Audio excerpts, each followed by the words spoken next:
We have a sense of grounding through Earth. We sit in the Earth, we connect with the Earth, we connect with its stability. Earth is static, it's stable, it's forever. I was walking through the forest, silent forest, near the Grand Canyon. My footfalls were padding on the leaf mold of the floor. Sound was sort of like a blanket around me in the trees. And I walked for maybe 3 or 4 hours. And then eventually, I came out. I could feel the air was changing, something was happening. And I came out onto the edge of this cliff, looking out over the painted desert, northeast, where the Grand Canyon approaches its deepest part behind me. I saw this amazing cliff, and I thought, aha, that was an idea. When I got to it, I thought, yes, this is possible. I can sleep the night here. And I sat there on this perch and I cooked my dinner. And gradually the sun went down behind me. Shadows crept out from behind the cliff below, slowly reached out across the desert, out away from me, out towards the crack which was the Grand Canyon. It was like a bit of the earth had been torn apart. There was just this rent. And out of the blackness of the bottom, shadows slowly crept up the sides of the canyon. At last the sun picked out the cliffs. And then finally, with the last crescendo, it all went. It was dark. And I went to sleep on my rock. It was kind of hard. And I woke up a few times and moved over. And every time I could see the stars, I moved a little bit across the sky. And I was aware of all this happening around me. And then one time I woke, there was this thin orange line on the horizon looking out straight ahead of me. And gradually that thin line coalesced into an orange ball right behind Napier mountain, a sacred mountain to the Navajo people. They'd never allowed anybody to climb it. This was the summer solstice, the longest day of summer. And here I was watching the sunrise behind this sacred mountain. And I sat for ages and just watched and watched. And I thought, this is so beautiful. But what is this thing we call beauty? Why does it move me? Why is it important to me?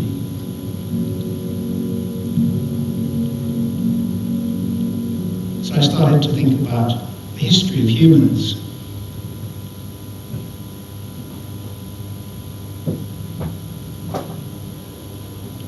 Looking back into that history, where did it come from? Humans began living for maybe 2.5 million years as early hominids in the forests of Africa. We were surrounded by the forest. We lived and breathed the forest. The forest was an enveloping greenness all around us. We had no sense of time. We were totally attuned to the world around us, to its sounds, the sounds of the birds and the rustle of the wind. We were totally subjectively involved in this forest. I think that time, that long time, 2.5 million years, compared to the 200,000 years of Homo sapiens, has had an effect on us. It's made us much more receptive to forests. We're actually in some way locked up into the feeling of the forest. It's been proven by university research that if you live near trees, you can see trees, you're more socially minded, you're more relaxed, you're more community minded. If you can't, if you live in a city and all you see are tower blocks and city streets, you're more obsessed with yourself, with your fortune, with your status. It's been proven that trees have a physical effect on our health. People with severe trauma recovering from, say, cancer operations are prescribed to walk in the forest. It's been proven they get better quicker. There are physical oils in the air which make them heal, but there's also this sense of this envelopingness, which I'm sure psychologically harks back to that period when we lived in the forests. Then two things happened. We developed tool use, we developed language, both at the same time. both in the same part of the left hemisphere of our brains. Both are about manipulation and control of the environment to our advantage. So suddenly, this enveloping greenness which had been all around us as forest became objectified. We named a tree. By naming it, we separated ourselves from it. There was the tree, here was me, in between a space. These two things, tool use and language, were the first two wedges that separated us from nature. But that fact of our history also separated us from evolution. Unlike other species, we're no longer at the whim of evolution, the chance mutation of genes. We controlled our evolution. There is no other species on this planet that can live in every single habitat, from the polar ice caps to the tropical rainforest to the Sahara Desert. By our adaptation, we've learned to do all of those. We've learned to use tools for our advantage, and we've used language to our advantage. So we've redirected evolution to our benefit. The first Homo sapiens emerged out of Africa about 100,000 years ago. 60,000 years ago, there was a massive volcanic eruption in Indonesia, and it wiped out virtually all life right across southern Asia and the Middle East. A few remaining Homo sapiens retreated back into Africa. They think maybe 600, 1,000 females are the original humans from which we are all descended. There is more genetic diversity in neighboring tribes of chimpanzees in a forest in Africa than there are in the entire human race. We're all exactly the same, and I think that's quite an important fact. 60,000 years ago, a second wave of much better equipped Homo sapiens emerged out of Africa into the Middle East and then divided into two strands. One went up into Europe and one went along the south coast of Asia, across the land bridge, Papua New Guinea, and into Australia. Those that went up into Europe arrived there 45,000, maybe 50,000 years ago, and it was a relatively mild climate. Within a few thousand years, it went into a cycle of very quickly changing ice ages, and it suddenly became very hard to live there. At that moment, when survival was critical to those humans, we started making art, which became these cave paintings, as in Cholet in the south of France. Anthropologists reckon that maybe it was because art was a social activity. It gave us a sense of purpose and cohesion as a group, which enabled us to survive better. We survive mostly because we're a social species, supporting each other, not a lone individual. And art was part of that sense of community, of sharing and communicating.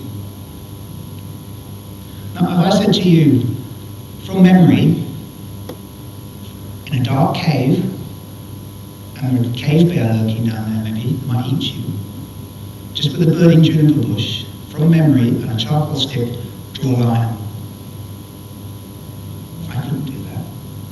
But that's what these guys did. And look how beautifully they've modeled it. They've smudged the inside of the form of the head to give it three-dimensional aspect. Just that simple action enhances the drawing immeasurably.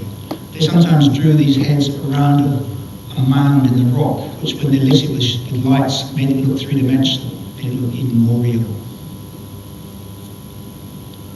This is the swimming reindeer at Montrestook. 13,000 years ago this was carved. It's closer to our time today than it is to the Cholet cave painting 30,000 years ago. Anthropologists have recreated this carving using stone tools. It took 400 hours. Would we today voluntarily give up 400 hours to create an art piece being supported by our peers, by our fellow people around us in a time of crisis when it was hard to live, when it was barely possible to get enough food to survive? Yet they did this. They were prepared to sacrifice this for their art. It was important to them. So maybe why art was because of the community thing. Maybe there's more to it than that. Why animals? Almost every single artwork, whether it's three-dimensional or drawn on cave walls, almost every single one is an animal. I I think I can answer, I can give my theories of why that is from my own experience. This time I was hiking in Utah, and I'd been walking for a couple of days, and I tend to sometimes go off trail and just find my way through the bush where I want to be. And at the end of the day, I was in a clearing underneath a tree. I cooked my dinner and I was sitting there drinking a cup of tea. And it was beautifully quiet. It was evening, the wind had died down, the light was beginning to fade. It was that lovely, peaceful time of the day when you were tired and rested. And then suddenly there was this almighty crashing, and the hackles on my neck went up, and I was, what's that? And it was a mule deer, well, not these ones, but one like this, two of them, just standing over here.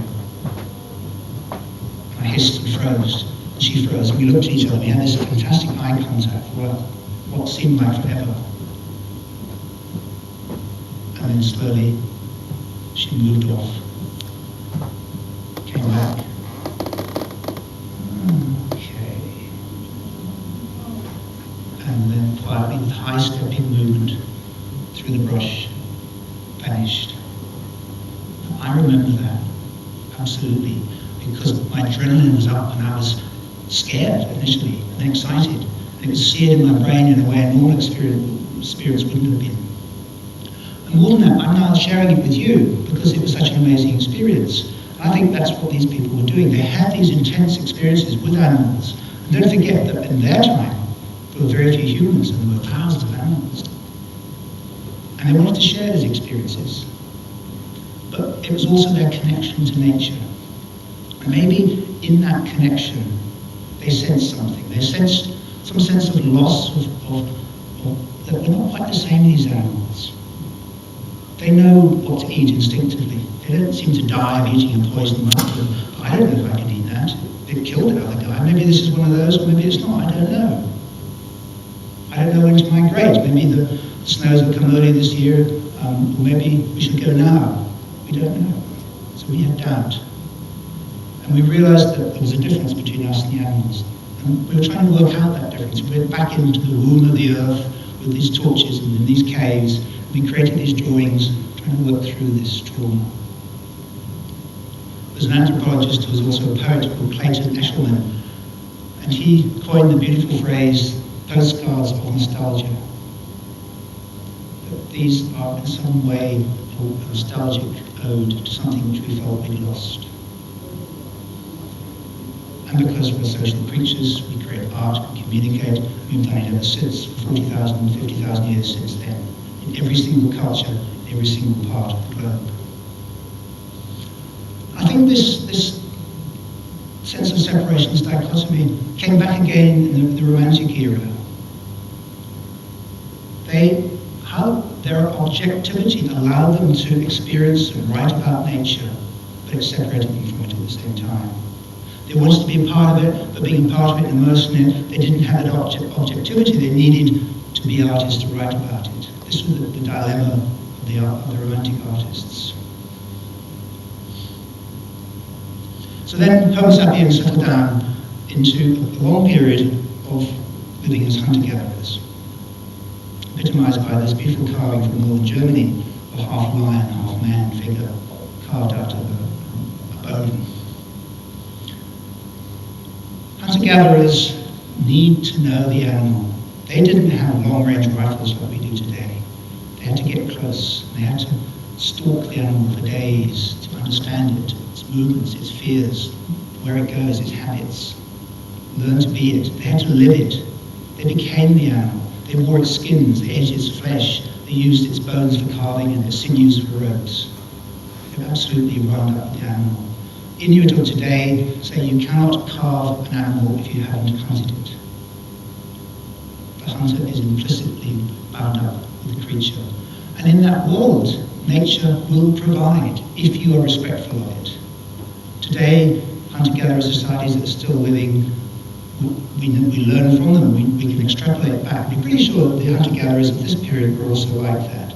That they never ever stored food. They didn't need to. Nature will provide.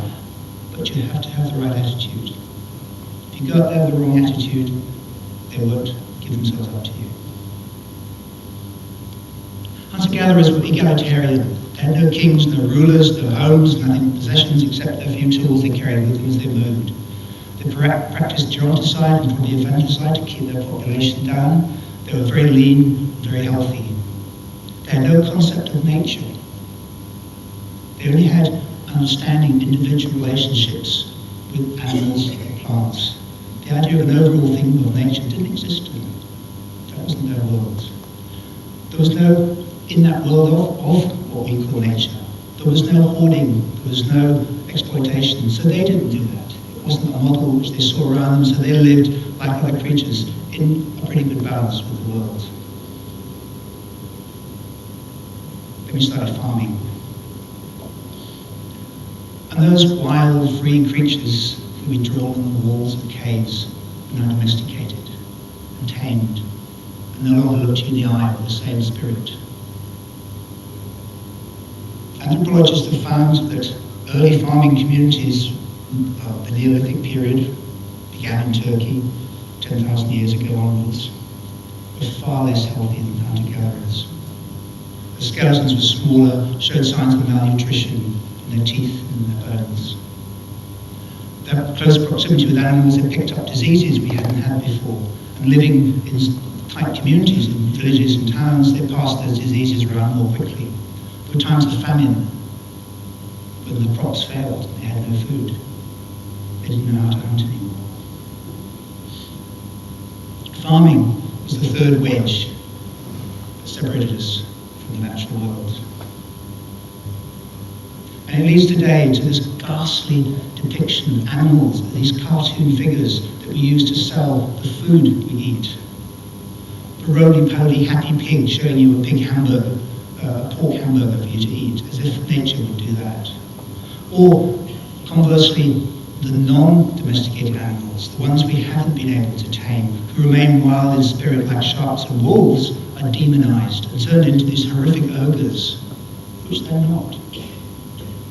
My son swims with sharks. You can go onto YouTube, you can see heaps of videos of free divers playing with sharks, rubbing their noses, caressing them, and the sharks love it, they come back for more. They are not aggressive. These are myths that turn them into ogres. And then that makes it okay for the guys to go out from China to go shark fishing for the fins and leaving the fish alive in the water to sink and drown. It's okay because we turn them into ogres.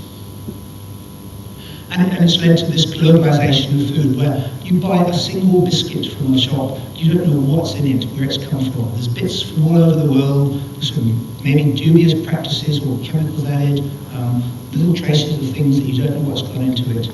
We no longer know anything about the food we buy in packets or where it's come from. They might put the ingredients on it, but not the processes, not the things that are done to it.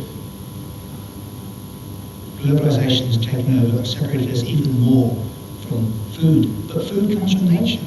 We need food to live. So now dependent on the weather, the farmers looked up to the sky. They couldn't afford to lose their crops, so they propitiated the sky gods to bring good weather. So the priests arrived into the society, and not far behind them the kings and the king priests. And so they became ruled by religion, ruled by kings. Religion is the fourth wedge that separated us from the natural world. The story of Genesis begins with farmers. For 50,000 years of human history, living before that as hunter-gatherers, is forgotten, is ignored. Humans started as farmers. That's the myth we've been told. In Genesis, God gave man dominion over the earth, the rocks, the plants, and everything that creepeth thereon. Well, I think we failed in that dominion. We haven't looked after them. We've exploited them to our ends, to the point now where it's hurting the planet. And in the last couple of thousand years of human history, and essentially we've gone through these cycles of influence of romantic right hemisphere influence times, or more rational left hemisphere influence times. The early Greek period was a flowering of the arts, the right hemisphere. The late Greeks, it was philosophy and science, the left hemisphere. The Renaissance, revival of the arts based on the Greeks and the Romans. was another flowering of the right hemisphere, followed by the age of enlightenment, the age of reason. Descartes, who gave us the Cartesian grid, he sat in his study on the ground floor of his Paris apartment and watched people walking past him out through the window. And he wrote about how they meant nothing to him. There were machines walking past, they did not exist for him. Everything that mattered to him was in his own brain. Today we call that schizophrenia. Then the Romantics, who worshipped nature, for whom nature was bigger than humans. The trees, the clouds in the sky are giants compared to the diminutive figures in the bottom of the painting or the castle or the bridge of the left hemisphere, was modernism, following hot on the heels of the Industrial Revolution. The Industrial Revolution took the beauty out of making, took it away from craftspeople. The hand of the craftsman was replaced by engineering and manufacturing.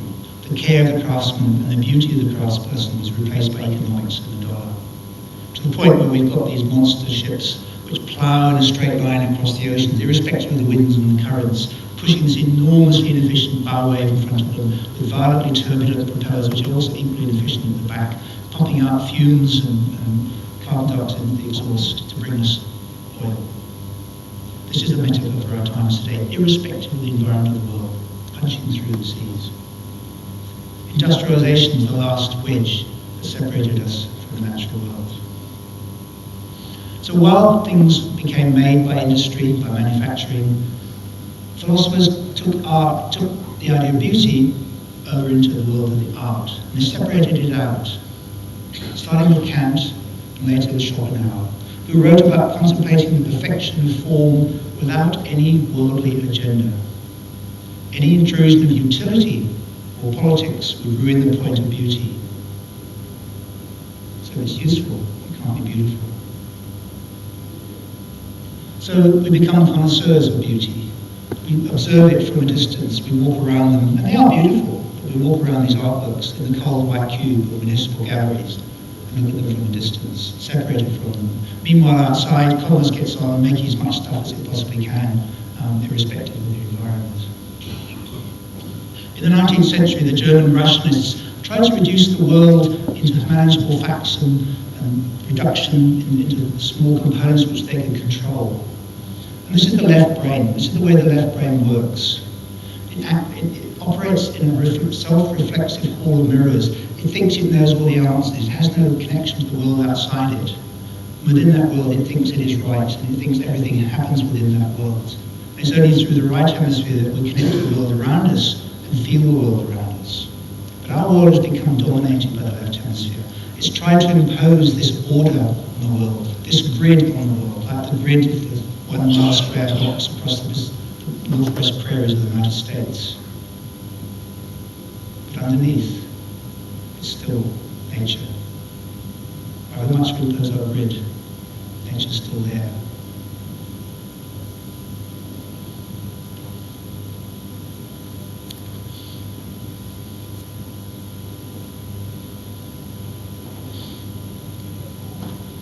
The element of water is sensuality. It's free-flowing. It's nothing like the solidity of land. It's eternal movement. It circles the earth. You can move around the earth on the surface of water everywhere you go.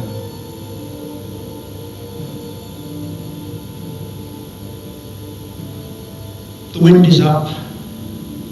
I take my trolley and I push my windsurfer down the trail, down to the beach, alongside a pile of white bleached logs washed up like the bones of a whale. I set my rig up. I carry my board out down the beach into the surf,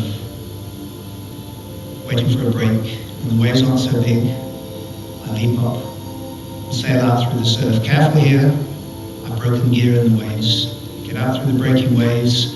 Now I'm free, relax back into the harness, feet in the straps, let it go, and off we go. The wind's coming from the northeast, I'm heading out due east towards Table Cape.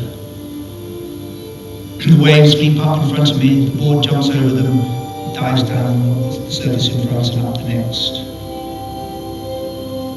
A flying fish pops out of the water alongside, its wings whirring frantically, curves, flies in a great big curving arc around ahead of me, and then dives back into the water. I'm beckoned onwards. I long to carry on. I can sail on like this forever. I'm mesmerised by the rhythm and the movement, the feeling of the wind in my hands through the boom into the sail, the feeling of the sea under my feet, steering the board, manoeuvring it, rising over the waves, springing as it comes back down again. I'm totally in control. I'm the pivot point between the wind and the sea as I move across the ocean. It could go on forever. Beyond the Cape, the next bit of land is Chile. Maybe I better turn back. Lean a little bit back, onto your toes, carve the board around, at the point of balance, spin around, let the sail go, pick it up on the other side. Now I'm sailing back in towards land again. I'm sailing right into the sun, right down the line of the sun. The water is like a mirror, it's bright and flashing. I can hardly see the tops of the waves and picked out of the sun, the shadows in between. Now it's fun. Now I can ride up on the surface of a wave and surf down with it in front of it, back up the next one and down this one. It's a totally different rhythm, a different movement. It's free, it's loose, there isn't the slamming and going into the waves. Again, I could go on forever, but the land approaches too quickly. The waves start to rise up and get bigger. I leap over the top of a big one, come down in front of it, I can hear it breaking behind me, and I can surf in, riding on the surf, heading off for the beach. Better jump off now. Don't want the fin to get stuck in the sand. Lift up the sail, carry the rig out through the surf, up the beach, back onto the grass, de-rig the sail, push it back up home again, back to exactly where I started.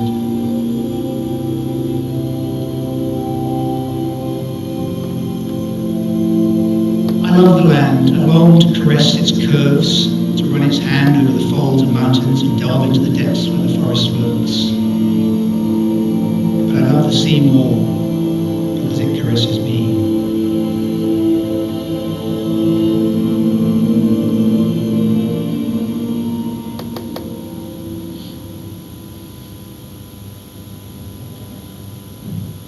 We first saw the sea, the Pacific Sea, here, coming out of Panama Canal, heading into the Pacific Ocean. This is the bridge, the Pacific Trans-Pacific Highway, which goes from Alaska down to Chile.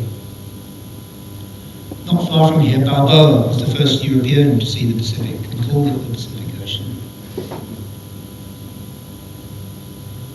If you turn the globe, you can virtually see nothing but sea from this angle. It's 160 degrees or 9,600 miles from where we were in Panama across to the other side here. And this is where man first saw the Pacific.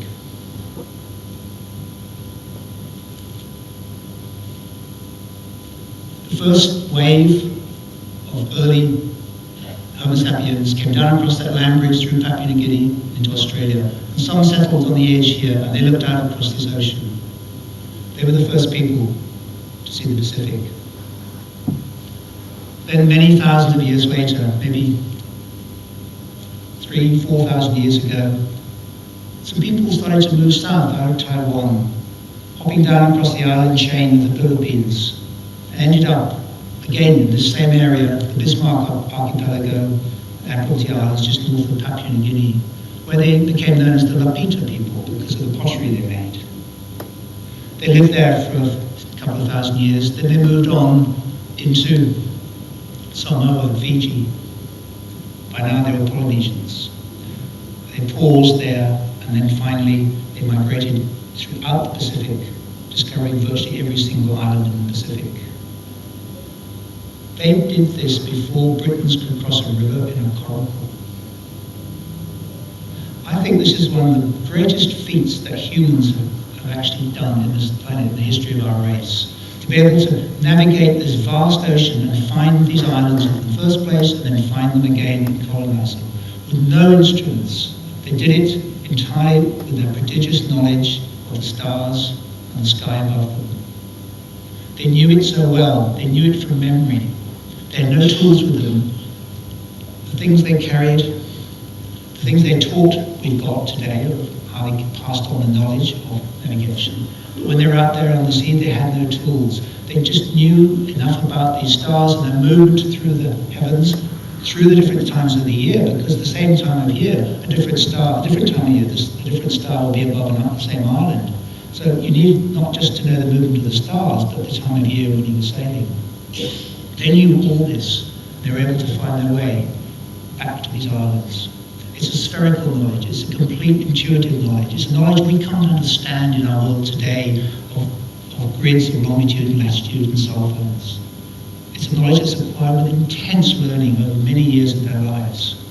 Today people will not do this. This tool was used to teach the navigation from two islands. The one on the left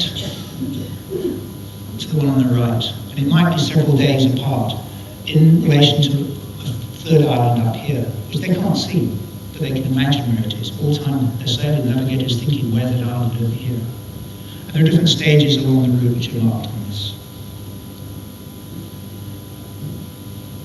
The Polynesians had no idea of beauty. Beauty for them was not an indulgence. It was a necessary, practical, functional thing for the boats to go well. They built their boats with an innate knowledge of the seas and the ocean that came from sailing in a way that, again, we can't do, we never have. We never lived like that and understood the sea in the same way and come up with these incredible shapes that they came up with. The same person who was responsible for the karakia when they cut the tree down, for carving the tree into the waka, for taking the waka out into the oceans and making sure that the waka had the right spirit so that when they were out there, they could look after the people who were fishing and bring them home safely at the end of the voyage. The same person who carved understood the sails and understood the movement of the sea, and understood the flow of the wind over the sails and the sea over the hull and the wood over the tool. It was all intuitively stored and came out in these beautiful shapes. And maybe I'm sure they were influenced by nature, by the world around them that they saw. And again, in nature, things aren't beautiful, they just are. They've just evolved that way because that's the most efficient way for the form to work, for the fish or the bird. And that swordfish is very like that boat in the bottom there. Polynesians seem to take it beyond the functionality, into a sort of expression of exuberance or skipping over the ocean in these incredible craft, going beyond practicality and expressing something they felt about the experience. Remember that quote of Schopenhauer, something is useful, it can't be beautiful. Seriously? This is the most stunning canoe I think I've ever seen. It comes from two islands off the north coast of Papua New Guinea called Awa and Woolulu. And it's used for shark fishing. These are poor people. They have food, but they don't have much else. And yet they're prepared to spend this much time making these incredibly complex, difficult things to carve with stone tools before the Europeans came along and gave them chisels. And to join the wood into this beautiful form, I think is quite remarkable. So I made my own version of it. Not as big and not as beautiful, but I couldn't help it. It's called a toffel, and Linda can't say that. They used it for shark fishing. They used to go out at night and fish for sharks. And I asked the people in Woolulu via Facebook, why do they have these spikes? And initially I got a reply, well, we don't know. They don't make them anymore. And finally someone popped up and said, yes, I know. It's where our ancestors are when we go out there. It's scary going out at night fishing for sharks on your own. So you take your ancestors with you. They're there in those spikes. That's what they're for. So there is a reason. The Maori word for beauty is atahua.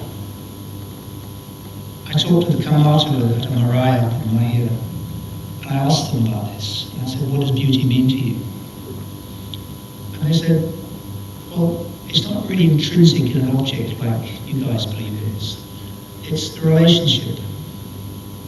When a carver who can fuck a bottle back to Tane, when he's kind of channeling, if you like, the spirit of Tane, god of the forests, when he carves, he makes something beautiful through his spirit.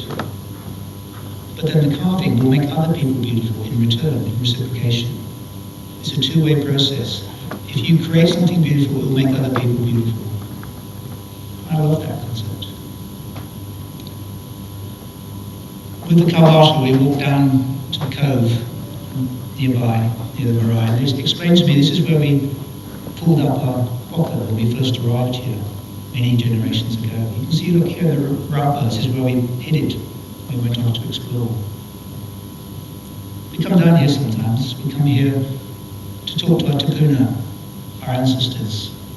If we need them, if we need help, we'll come here and talk to them. Sometimes we see a special creature out in the sea, bird or fish, dolphin. They're important. They mean something. They're telling us there's a sign there. You might see one. Later I walked down the track to the beach. I saw a bittern, Patuku Urupu, standing in an open patch of cleared ground. Bitterns are quite secretive birds. Normally they hide in the reeds. And I think it thought it was still in the Raupo swamp, and so it stood like this with its head straight up. And we stared at each other for a long time, maybe 10, 15 minutes, and I was going to move. Eventually she started to paddle forward and came to a newly erected mesh fence and tried to get through.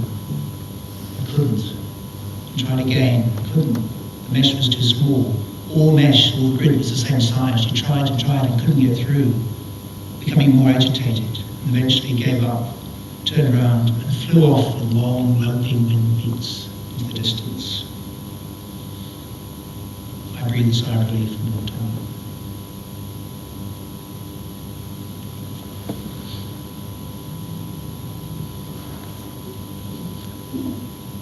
The element of fire is a spark of life. It's also art. Art is a spark of life. Fire is a spark of art. I'm in Australia, in the Pilbara, camping beside a lake and watching the sun go down and the reflection of the lake, and you can't see it, but it's down here. Slowly it became dark, and I watched the moon come up, and some swans slowly paddling across the water, and the ripples of the swans reflected the moonlight, little silver lines flicked out on the surface of the water. Occasionally a long hoot would come out and would carry across the surface of the water. But I slept, woke up in the morning, and climbed up the bluff up behind me, up onto the hills. I love Australia because it's open and empty. You can walk and walk forever, and you can see where you're going. You can look at a whole range of hills and say, well, I'll follow this scarp up here, and I'll get onto the ridge, and I'll go around that ridge, and I'll come back down there, and it might take me a day, but I'll know where I am, and I'll come back, and I'll feel perfectly safe. But you're perfectly free, there's no track. Some people like tracks because it's a sense of security. I like to go away from tracks, to be free from tracks. Maybe there's a greater risk, but I'm an artist, and I need to make those breaks from tracks, to find new places, to find new feelings. A hawk flew off above me and soared out over the open space. My spirit went with it. Down below on the surface, I could see two wheel tracks meandering off into the distance. I had a Toyota Land Cruiser, and I thought, well, I'll follow that.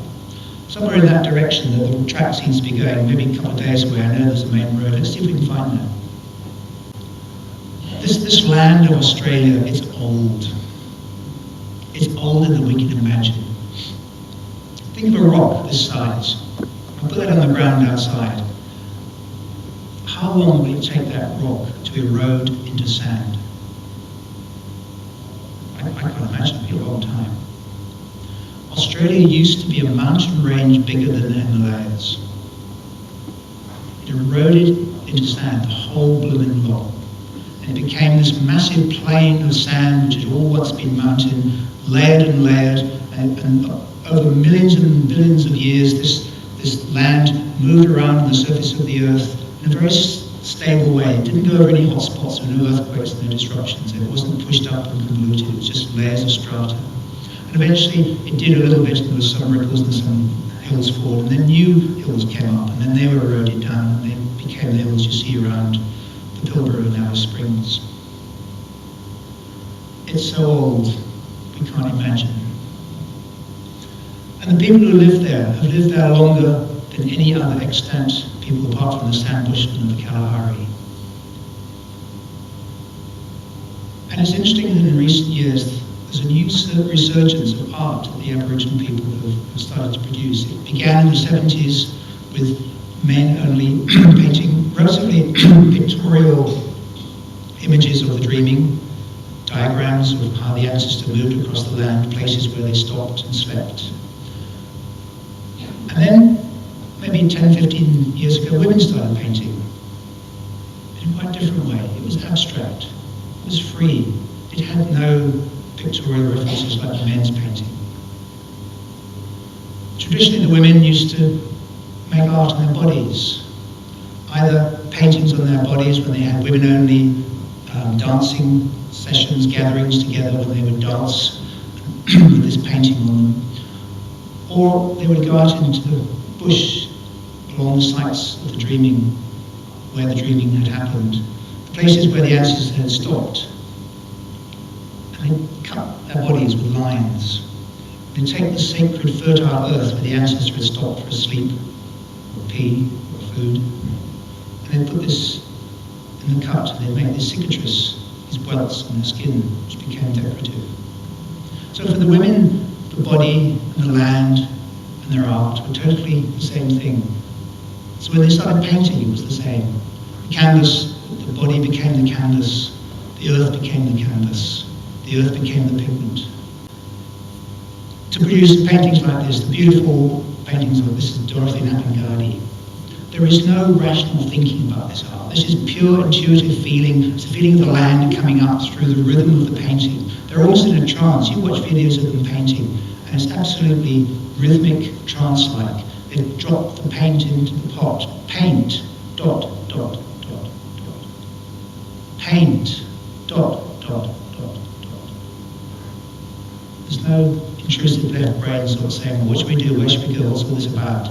It's just an intuitive feeling, and they're just following it wherever it wants to go. It almost leads them on.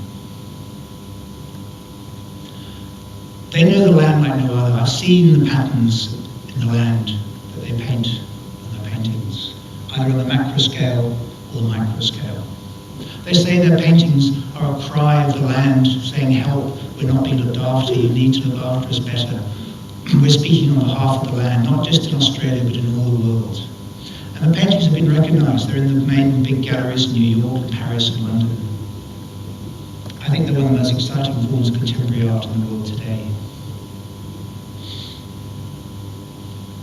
At the end of the next day, I found a waterhole where maybe some Aboriginal had camped when they were out kangaroo hunting. I laid my swag out under an old gum tree and slept. The next day, I followed on the track out across the plains, and eventually came to a line of hills. The track seemed to sort of move into them with purpose. It seemed to be know where it's going, so I kept on following it over a small pass, then down into a beautiful lush valley full of gum trees and lovely dappled light. I stopped and lay under a tree for a while in the soft grass. There were a couple of cockatoos sitting on the branch above me. When one moved down the branch, the other would sidle up to it. And they'd go back to each other again and again, and they'd nuzzle and touch each other. And finally, when I got up to go, I sort of felt, I sensed one of them say to me, yes, human, this is beautiful, but your world isn't. I carried on and found the road, and headed back to civilization, which was a mining town, camp really. Nasty little tin sheds dotted the barren hillsides, and there was a bar, and in it there were a few tight-lipped guys hanging over the bar, eyeing me suspiciously. And outside a cage with 2 galahs in it. I'd seen these birds wheeling exuberantly through the trees earlier. They're out there. there's millions of them. Why shut them in a cage? It was absolutely immobile, indifferent, totally depressed, just staring out, didn't see me, didn't respond in any way. Mindless cruelty, why? And yes, cockatoo, you're right.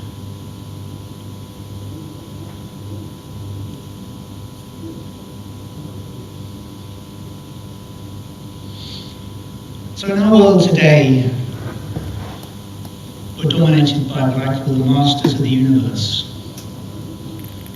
who live and operate on top of these big glass towers in the cities, in penthouse apartments and large boardrooms, in this cold world with no nature at all. And everyone's looking at all this world for us. How do we regain control? How do we bring empathy and nature back into this world so we start to care for things around us more? Look after the world, which needs looking after now there are so many of us. We desperately need beauty in this world. If we just have ugliness, if we just have throwaway cups, we don't care about things. If you buy your coffee in a plastic cup and you drink it, toss it into the rubbish bin. The rubbish is emptied into a trash bag. At the end of the day, it's put out on the street. In the night, the trucks come screaming through the city, bang, bang, bang, and they put the rubbish in the back, and they drive off and they pile it up in the landfill. And all that rubbish leaches out into the earth, into the soil, into the water. 95% of tap water in America has plastic in it. Most other countries, it's 75–80%. That's the waste from our rubbish. It's in everything. It's totally in the oceans. There's not a pocket, corner of the ocean you can't siphon water out and find plastic in it floating around in it. If, on the other hand, you have objects which are beautiful, you'll care for them, you'll keep them, you'll love them, you'll look after them. I was in Cape Town, South Africa, doing a design workshop there. And Janine and Henny were running a project with making these, what they call tomichi, drinking mugs made out of this black clay. And they made 10,000 of them, and they asked people to squeeze them and then write, some of us wrote our names on the bottom. Then they took them away and fired them, and I didn't hear any more about it. But what they did with them was they took them out onto Robben Island, where Nelson Mandela was imprisoned for all that long time. And they laid them out in the compound where he exercised every day. And this was his number, 4666. 4. And these are the mugs laid out, the black ones, the ones without place on them. And then 2 years later, someone walked into our showroom here in Volume 2 with a cardboard box. Someone had given it to them, who had given it to them, who had given it to this person. And it come all the way from South Africa through this chain of separation, a friend of a friend of a friend, and it walked into my showroom. And inside were these 2 mugs. So every time I drink out of those mugs, I think of South Africa, I think of Nelson Mandela. This mug sat on the compound where he exercised. This is an incredibly special thing for me. The story how it got to me and the story how it was made. I will be desperate if I broke it or lost it. And I'll keep it as long as I live. That is beautiful.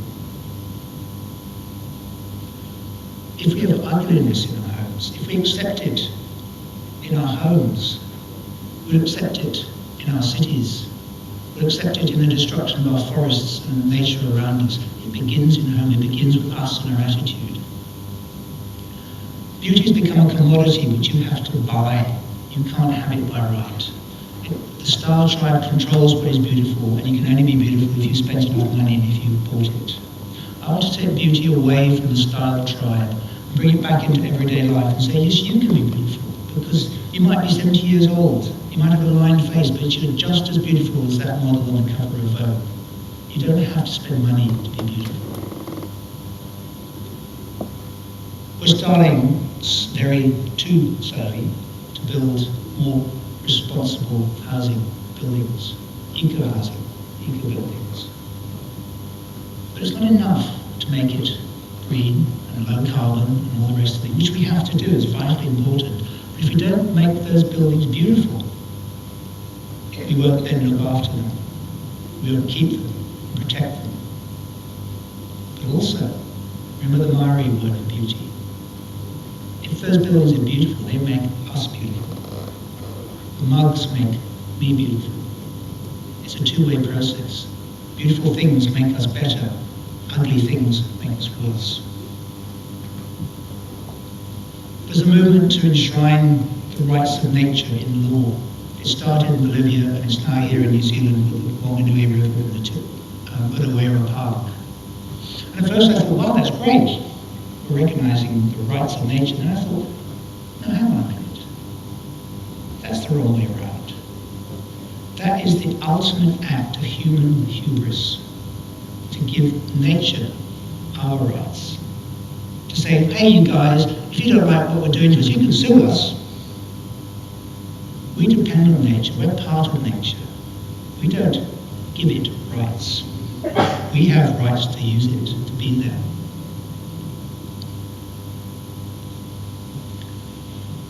The air element is in our hearts and our lungs. It's love, it's breath, it's life.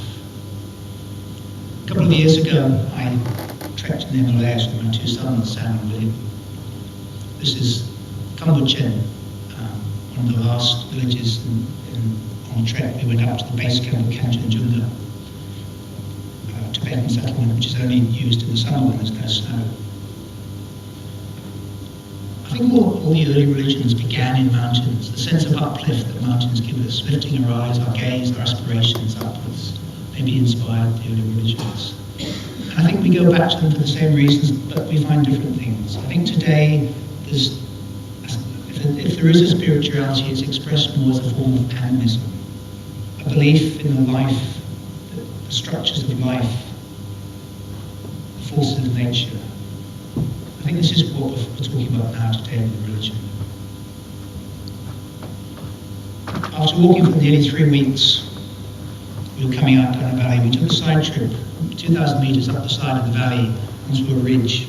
And this ridge was a pilgrim route to a temple to Devi up on a peak with an amazing view around it of all the mountains in the area. And we were going to go up there and see the sunrise on this peak. We stayed in the village of Fedi on the ridge, along with a whole lot of other pilgrims. These are now Hindus, we're back down in the world of Hindus. This family, with his 3 children, were heading up there with a goat to sacrifice for some worldly wish of the family, maybe for passing exams, or maybe that the next child would be a boy. We got up early in the morning in the dark.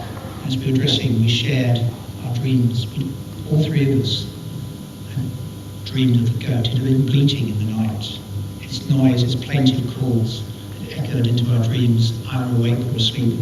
All 3 of us, in some way or other, awake or asleep, dreamed of releasing it, setting it free from its inevitable demise. It was a punishing climb up steep stone steps in the dark with hundreds of other pilgrims bustling along with us. It was hard going, but we got there just in time to see the sun come up and pick out the peaks around us, Kanchenjunga Road to the left. I stood on the top, looking down at the compound below us, sort of interested in this incredible contrast between the pure, austere beauty of the mountains and this kind of messy, bustling activity that was going on down below. All these offerings, all these melted wax and incense sticks and things going on. And suddenly in the middle of this, I saw something happen. I saw my son William. He got hold of the goat and its string, and he was leading it out of the compound. Bid for freedom.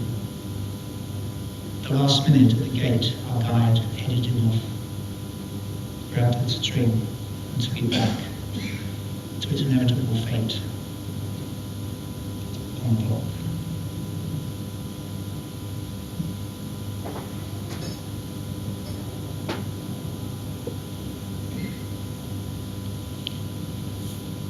Over our short history through the wedges of separation, we've come to think of ourselves as above nature.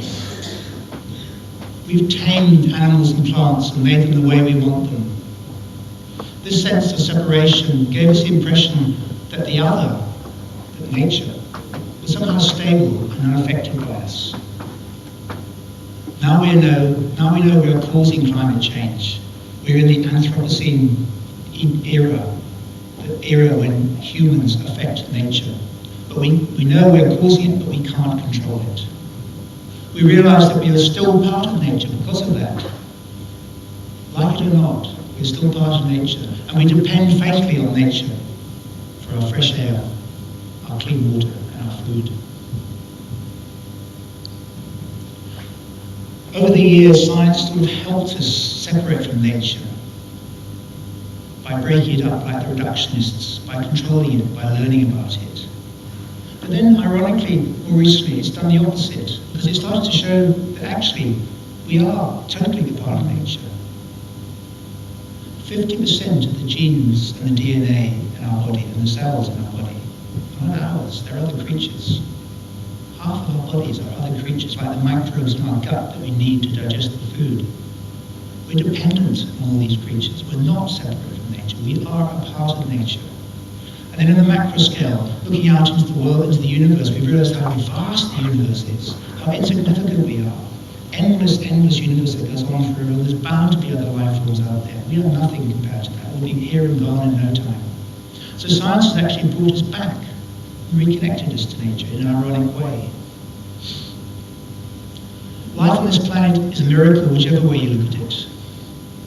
We will only avert our current path to self-destruction if we accept the beauty of life and that we are all equally a part of nature with all living things.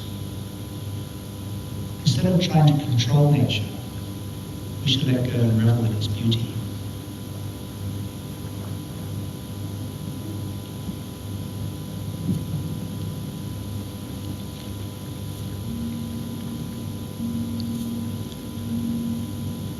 In 2005, I went down to Antarctica as one of the artists, the visiting artists. We were based in Scott Base on the shores of the McMurdo Sound, here still frozen over. Across on the other side, you can see the Transantarctic Mountains, 4,000 meters high. Behind that, the eastern ice cap, several kilometers deep in places, high, cold. And out of that ice cap, cold air sinks down through the valleys of the Transantarctic Mountains, scouring out all the moisture to create the dry valleys, where there is no snow, there is no ice. The size of the mountains is vast. Looking across from McMurdo Sound in the incredibly clear air, they look so close. And then suddenly the tops get clear from the clouds and you see them far away. We flew in a helicopter across the Koettlitz Glacier, across the bottom of McMurdo Sound, over to the dry valleys. These incredibly beautiful melt pools of water on the surface of the glacier, with patches of volcanic dust blown down from the volcanoes around. Mounds of frozen ice rising up in the middle. An otherworldly land, like no other I'd ever seen before. Beauty beyond comparison. We flew around looking for a place to land. A few glaciers snaked out through the passes of the mountains and came down into the dry valleys and petered out like white dragons slumped on the ground. The surface was like a neolithic farmstead, with walls, it seemed for first, broken up into these strange polyhedra. We were told it was something to do with freezing and thawing, but I never really understood it. And I'm quite glad. I like it to be a mystery. I like nature not to be explained, not to be rational. When you look up close at those lines on the ground, this is what they look like. An artist has placed these stones in lines along the edge. In this dry valley, maybe a handful of scientists have never been here before. The cold dry air from the ranges comes sweeping down, and it's the only thing that rules. There is no water. Our lands are ruled by water. They scour out valleys, erode the land. Here the land is eroded by wind.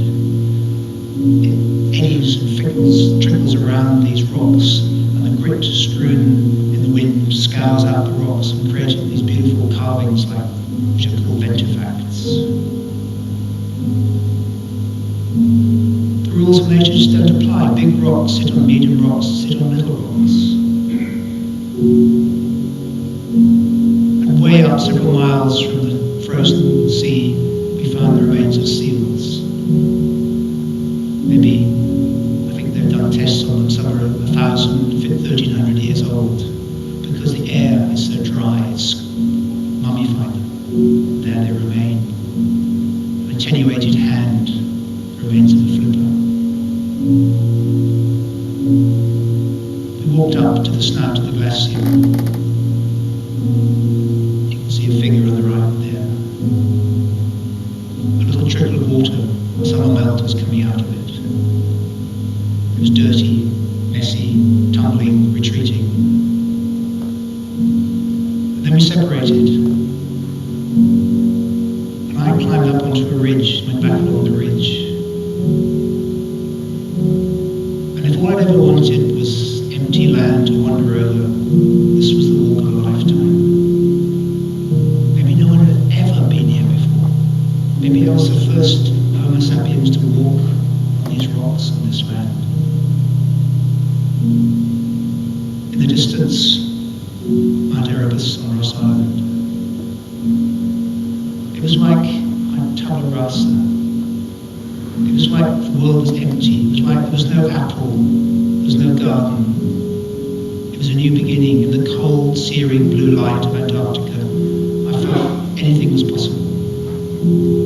I felt like the little baby at the end of 2001: Space Odyssey, looking down on a beautiful